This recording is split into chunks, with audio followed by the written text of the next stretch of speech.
اس video میں ہم جانیں گے حضرت اسماعیل علیہ السلام کی پیدائش کب ہوئی، حضرت اسماعیل علیہ السلام کی شادی کیسے ہوئی تھی، حضرت اسماعیل علیہ السلام نے کس طرح ناشکری کرنے والی بیوی کو طلاق دی۔ حضرت ابراہیم علیہ السلام کے بیٹوں میں سب سے زیادہ مشہور دو بیٹے ہوئے جنہیں اللہ عز و جل نے حضرت ابراہیم علیہ السلام سے کیے ہوئے وعدے کے مطابق نبوت و رسالت کے منصب پر فائز فرمایا۔ ان میں سے ایک حضرت اسماعیل اور دوسرے حضرت اسحاق علیہ السلام ہیں۔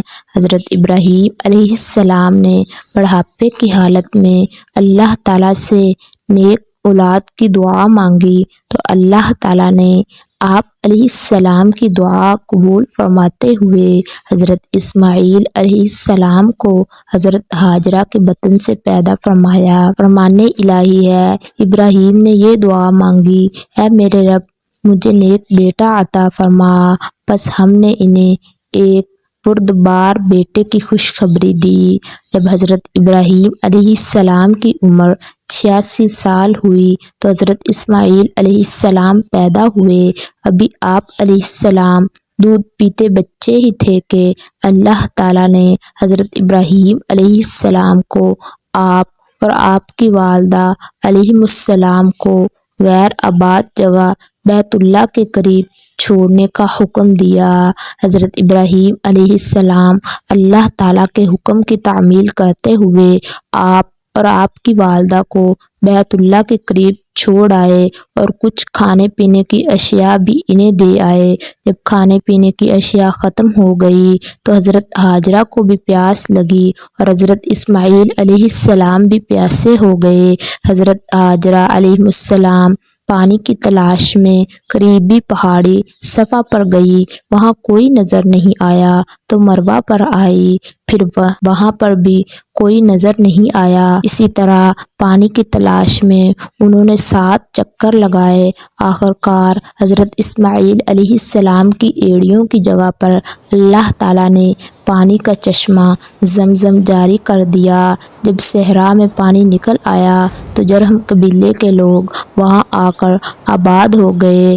جرہم قبیلہ چونکہ عربوں کا ایک فصیح و بلیغ قبیلہ تھا، حضرت اسماعیل علیہ السلام نے عربی زبان انہی سے سیکھی۔ جب آپ علیہ السلام کچھ بڑے ہوئے تو اللہ تعالیٰ نے حضرت ابراہیم علیہ السلام کو خواب میں حضرت اسماعیل کی قربانی پیش کرتے ہوئے دیکھا تو حضرت ابراہیم علیہ السلام نے آپ کے سامنے اپنا خواب ذکر کیا تو حضرت اسماعیل علیہ السلام بھی اللہ تعالیٰ کے لیے قربان ہونے کے لیے تیار ہو گئے۔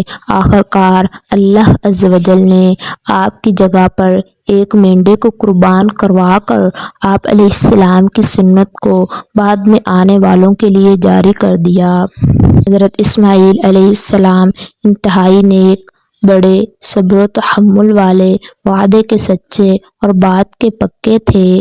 آپ علیہ السلام اپنے رب سے جو وعدہ کرتے اسے پورا کرتے۔ حضرت ابراہیم علیہ السلام جب حضرت اسماعیل علیہ السلام اور ان کی والدہ محترمہ حضرت ہاجرہ کو مکہ مکرمہ میں غیر آباد جگہ بیت اللہ کے قریب چھوڑ کر واپس جا رہے تھے تو راستے میں اس سرزمین کے لیے خوب دعائیں مانگی، جن کی بدولت مختلف قبائل آ کر اس جگہ آباد ہو گئے۔ جب حضرت اسماعیل علیہ السلام جوان ہوئے تو جرہم قبیلے والوں نے اپنی ایک لڑکی سے آپ علیہ السلام کی شادی کر دی۔ جب حضرت اسماعیل علیہ السلام جوان ہوئے تو آپ اس قدر خوبصورت تھے کہ سب کی نظریں آپ علیہ السلام کی طرف اٹھتی تھی۔ چنانچہ جرہم قبیلے والوں نے آپ علیہ السلام کی اپنی قبیلے کے ایک لڑکی سے شادی کر دی۔ آپ علیہ السلام کی والدہ محترمہ اللہ کو پیاری ہو گئی۔ حضرت اسماعیل علیہ السلام کی شادی کے بعد حضرت ابراہیم علیہ السلام ان کی خبر گیری کے لیے فلسطین سے مکہ مکرمہ تشریف لائے تو حضرت اسماعیل علیہ السلام کو گھر میں موجود نہ پایا۔ حضرت اسماعیل علیہ السلام کی بیوی بیوی ان کے گزر بسر کے متعلق پوچھا۔ بہو نے ناشکری کا اظہار کرتے ہوئے کہا، ہمارے حالات بڑے خراب ہیں اور ہم بڑی تنگی کی زندگی گزار رہے ہیں۔ حضرت ابراہیم علیہ السلام کو ان کی یہ گفتگو اچھی نہ لگی اور ان سے فرمایا، جب تمہارے شوہر گھر آئیں تو انہیں میرا سلام کہنا اور یہ پیغام دینا کہ اپنے گھر کی دہلیز کو تبدیل کر دو۔ یہ کہنے کے بعد حضرت ابراہیم علیہ السلام واپس فلسطین چلے گئے۔ جب حضرت اسماعیل علیہ السلام تشریف لائے تو انہیں اپنی عدم موجودگی میں کسی کے آنے کا احساس ہوا۔ انہوں نے اپنی بیوی سے پوچھا کہ آپ کے پاس کون آیا تھا؟ اس نے بتایا کہ اس شکل و صورت کے ایک بزرگ آئے تھے اور مجھ سے گزر و بسر کے متعلق پوچھا تو میں نے انہیں ساری صورتحال سے آگاہ کیا۔ انہوں نے آپ کو سلام بھی کہا اور آپ کے لیے یہ پیغام بھی چھوڑا ہے کہ اپنے دروازے کی دہلیز کو تبدیل کر دو۔ حضرت اسماعیل علیہ السلام نے فرمایا، وہ تشریف لانے والے میرے والد محترم تھے اور انہوں نے تمہیں جدا کرنے یعنی طلاق دینے کا حکم دیا ہے، اس لیے میں تمہیں طلاق دیتا ہوں، لہٰذا تم اپنے اہل خانہ کے پاس چلی جاؤ۔ حضرت اسماعیل علیہ السلام نے پھر دوسری عورت سے شادی کر لی۔ کچھ اور عرصے کے بعد پھر حضرت ابراہیم علیہ السلام تشریف لائے۔ حضرت اسماعیل علیہ السلام کو پھر گھر میں موجود نہ پایا۔ بہو سے گزر و بسر کے متعلق پوچھا۔ اس نے اللہ تعالیٰ کا شکر گزاری کرتے ہوئے کہا، ہم اللہ کے فضل و کرم سے خیریت سے ہیں اور خوشحال زندگی گزار رہے ہیں۔ حضرت ابراہیم علیہ السلام نے پوچھا کہ تمہاری خوراک کیا ہے؟ بہو نے جواب دیا، گوشت۔ حضرت ابراہیم علیہ السلام نے پوچھا، تم کیا پیتے ہو؟ بہو نے جواب دیا، پانی۔ حضرت ابراہیم علیہ السلام نے اس وقت یہ دعا مانگی، اے اللہ، ان کے لیے گوشت اور پانی میں خوب برکت پیدا فرما۔ آپ صلی اللہ علیہ وآلہ وسلم نے فرمایا، حضرت ابراہیم کی دعا کی برکت اب تک چلی آ رہی ہے۔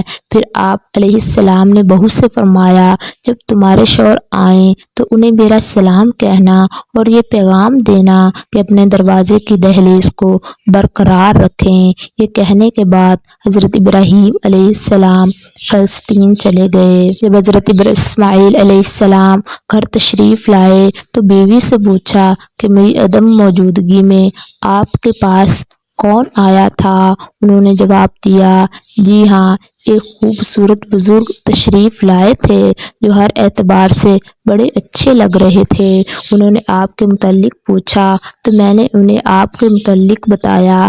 پھر انہوں نے ہمارے گزر و بسر کے متعلق پوچھا تو میں نے بتایا کہ ہم خیریت سے ہیں، اور انہوں نے جاتے ہوئے یہ پیغام دیا کہ اپنے شوہر کو میرا سلام کہنا اور انہیں یہ کہنا کہ اپنے دروازے کی دہلیز کو برقرار رکھیں۔ حضرت اسماعیل علیہ السلام نے فرمایا، اے میری بیوی، وہ تمہارے پاس تشریف لانے والے میرے والد محترم حضرت ابراہیم علیہ السلام تھے۔ وہ دہلیز تم ہی ہو جسے انہوں نے برقرار رکھنے کا حکم دیا ہے۔ حضرت ابراہیم علیہ السلام نے اپنے بیٹے کو پہلی بیوی کی ناشکری کی وجہ سے چھوڑنے اور دوسری بیوی کو شکر گزاری کرنے کی وجہ سے اپنی زوجیت میں رکھنے کی نصیحت